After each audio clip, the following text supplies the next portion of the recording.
Okay, so welcome to Washington, D.C. and the World Resources Institute, and I'm today with Chip Barber. Hi Chip, how you doing? Very well, thanks. So just to go back, you used to be the forest chief at the US State Department. Can I ask what a forest chief is? Yes, I was the forest chief from 2009 until just this past March. Basically, within the State Department, you have a division, a bureau called Oceans, Environment, and Science. The State Department is like the Foreign Affairs Ministry. It deals with issues of foreign policy, both with other countries and international organizations. A lot of issues these days revolve around things like outer space, oceans, environment, and science. So that's what that bureau does. Within that bureau, we deal a lot with issues of conservation, land, water, biodiversity, and forests. So I was looking after the forests. Basically, two kinds of issues.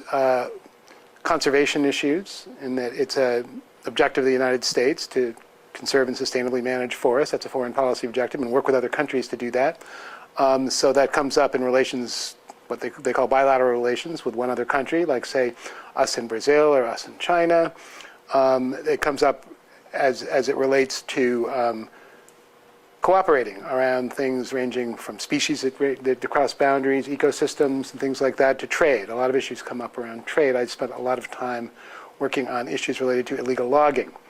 Say, with China, we have a trade, the United States and China, it's about $20 billion a year, I think, annually. We send them a lot of timber, they send us a lot of products. They get wood from all over the world and make it into things that come to the United States. As illegal logging has become more of a concern, particularly since a law was passed in 2008 that made it illegal to import illegally harvested timber into the United States. People talk about the Lacey Act Amendment, and that's what that was. It becomes a big issue in foreign policy and trade policy. So it's of concern to Chinese companies, the Chinese government, U.S. companies, NGOs, from trade, from environment side. So that's the kind of thing that the State Department would get involved in, would be dealing with the government-to-government side of those issues. There are many other sides, businesses and NGOs, but that was our piece. Second big piece of it, I guess, would be international organizations, the UN and things like that. The United States is a member of many organizations, a party to agreements and conventions, and a lot of them have to do with forests. So our team was to go and represent the United States interests on these issues, and things like the UN Food and Agriculture Organization and various other parts of the UN, the International Tropical Timber Organization that deals with trade in tropical timber, and a range of things like that. I guess a third piece that's related to both is reaching out to stakeholders here in the US, business community, NGOs, civil society, about what their interests and concerns are, and working with other agencies in the government who are dealing more with primarily domestic issues, but which have international implications. So actually a lot more work than you would think. You know, it was a pretty busy job, and it was great to work there for that time. Definitely sounds it. So now you've moved over to World Resources Institute, so what is your role here? Indeed. Well, this was my first job when I got out of graduate school in 1989. I worked here from then till 2001 for 12 years. So this is kind of like coming home a bit after having been out for 12 years. I came over here to work with the forest program, and I do two things. One is takes most of my time managing the Forest Legality Alliance, which we'll talk about in a second, that focuses on this illegal logging issue. And the second is working with Global Forest Watch, which is something you've already talked to my colleague Nigel Sizer about, I believe, and is basically a near real-time global monitoring system for the forests of the Earth. And was just launched in February and is rapidly developing into something that hopefully is very useful for a lot of people. So I'm working again on building on my previous experience, relationships with governments and international institutions and organizations. Everything from World Bank to the UN organizations who we want as partners and as clients, as customers of this information that we're providing. Okay, so you were saying that you recently came back from the UN Crime Commission. There was a big move made there to criminalise the illegal logging of trees, is that correct? Indeed. The UN Commission on Crime is the body within the United Nations that deals with transnational crime and law enforcement. A whole range of different issues, cybercrime, trafficking in persons, drugs, the whole bit. And there are a number of conventions that have been agreed by states within the UN that deal with cooperating to combat crime. So they meet every year in Vienna. And this year, the United States and Norway originally were the two countries, put a proposal for a resolution, which is basically something everyone agrees to set the path for what they'll do in their cooperation on illegal logging.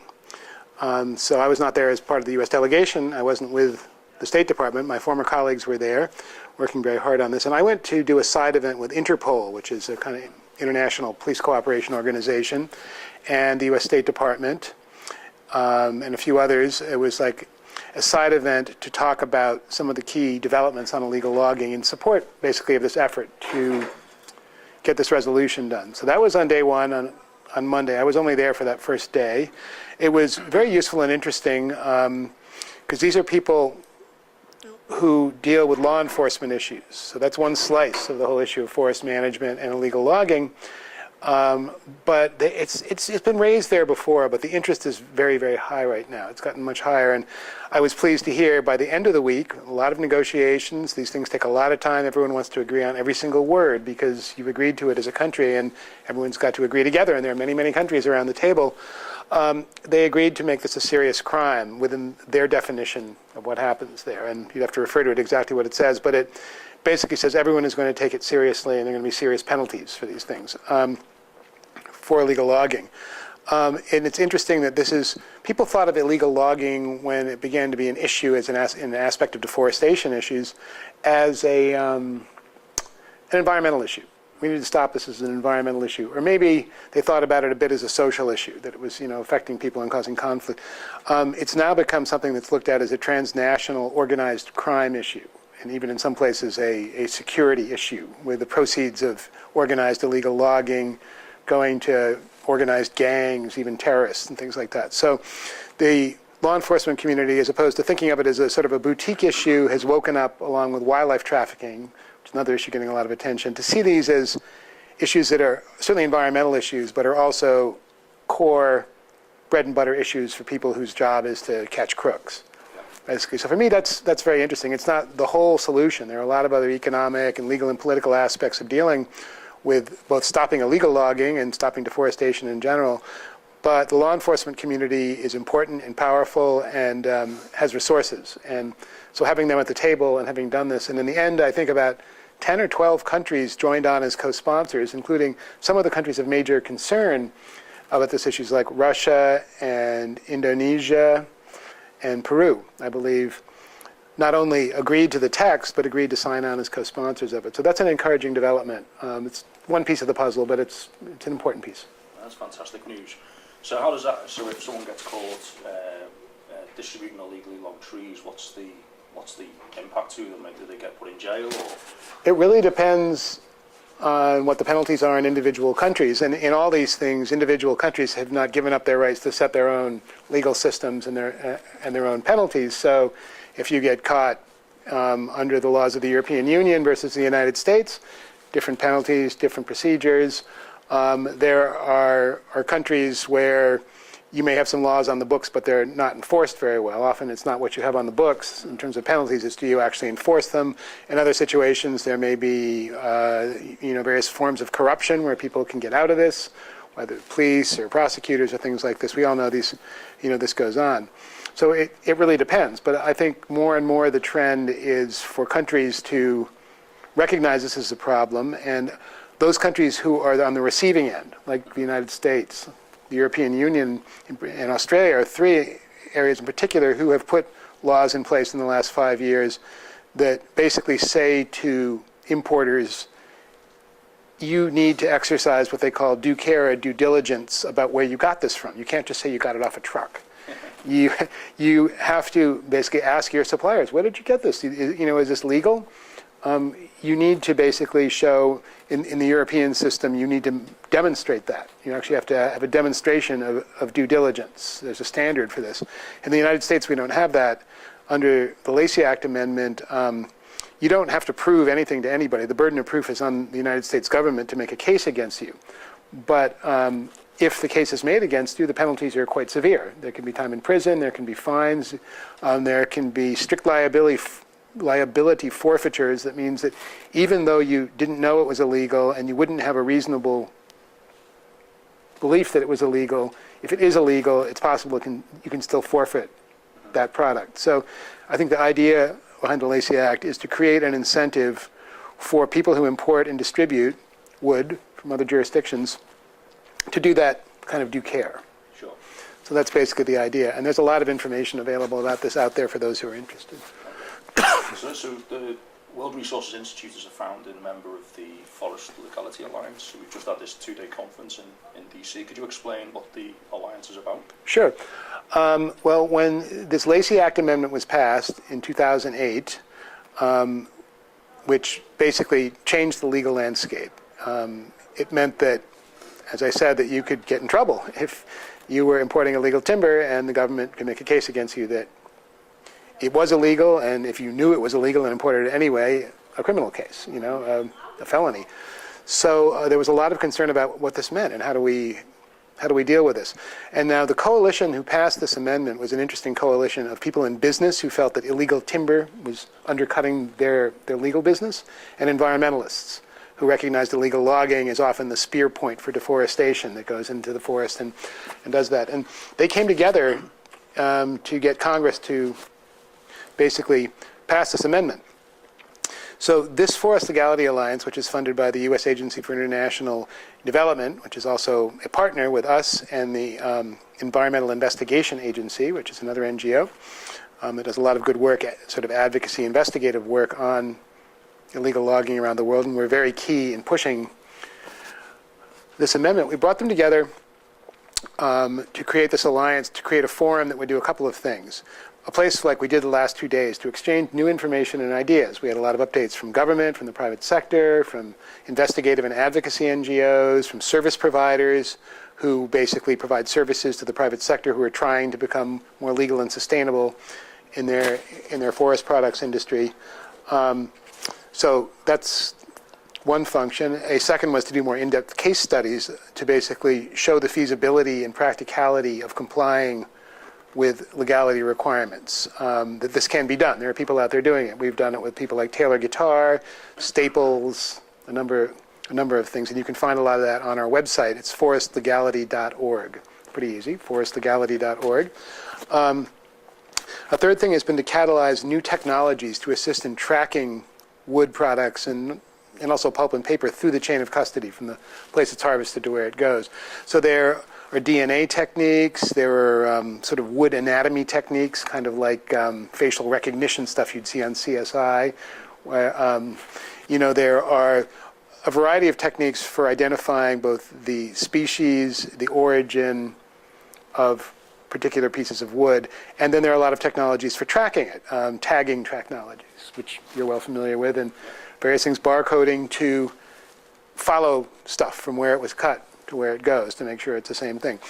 So these things all work more or less in one way or another, but they're not being used. They're not working out there. They're not yet practical, cheap, easy. They haven't been integrated into the daily lives of the people who are either enforcement, people or regulators, or business people, environmental advocates, whatever.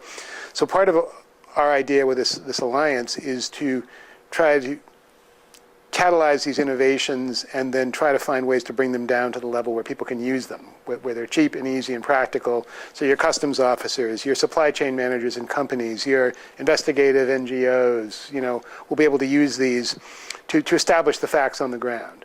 So we may still argue about the policies and things like this, but the facts will not be in dispute. We will know that this piece of wood came from South Thailand, because of its very composition. Things that are inherent in the wood and its DNA characteristics. So that's a third piece. I guess a fourth piece that we're thinking about prospectively is how do you take this model of a multi-stakeholder group of people coming together to try and help each other to improve legality and kind of franchise it almost in a way, you'd say. There's been interest in Mexico, Brazil, China, in particular those are three, Indonesia to a certain extent. People who say, that's all very nice that you do that in the US with American companies and you bring in people from some of the source countries, but we like that model. Why can't we have this in China? Why can't we have a Chinese version of this or something like it? So our hope is to catalyze the development of some proactive multi-stakeholder fora that are focusing on this in other countries. And one of the things that can be difficult, but I think is useful, and you saw this, is we're a really big tent. You have people in that room who, some of them are sitting there like Greenpeace, an environmental investigation agency, who basically think some of the other people sitting in that room, some of the big companies, are pretty bad guys, or have in the past. They have done investigations of them and exposés and things like that. On the other hand, you have a lot of companies, and some of them are these guys who are pretty bad guys, who are trying to change what they're doing. And we're perfectly fine. We're perfectly fine with this. It's, we're more like the Catholic Church, I guess, than some sort of a very exclusive sect. Okay. As long as you're willing to, profess your faith, confess any sins, then we can move forward and try to do things better. I don't know if that's the right analogy, but you know what I mean. It's like we try to be inclusive. And that means you get some pretty heated arguments and discussions, and we like that. We really don't want a bunch of people talking to each other who all agree with each other about the same things.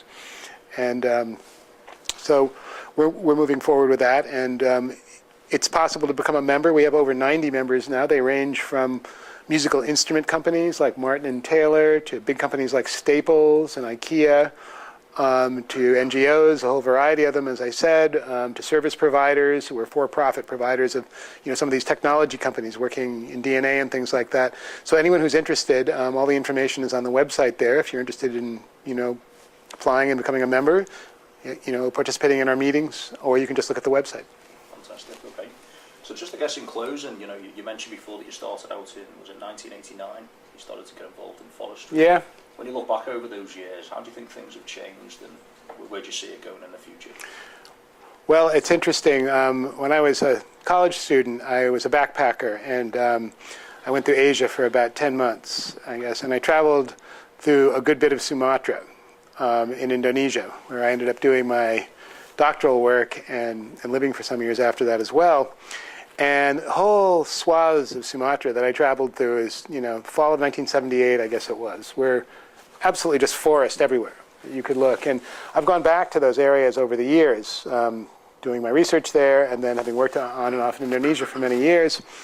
And there's no forest there anymore. It's all palm oil. A whole area. It's amazing. Fundamentally transformed palm oils and settlements.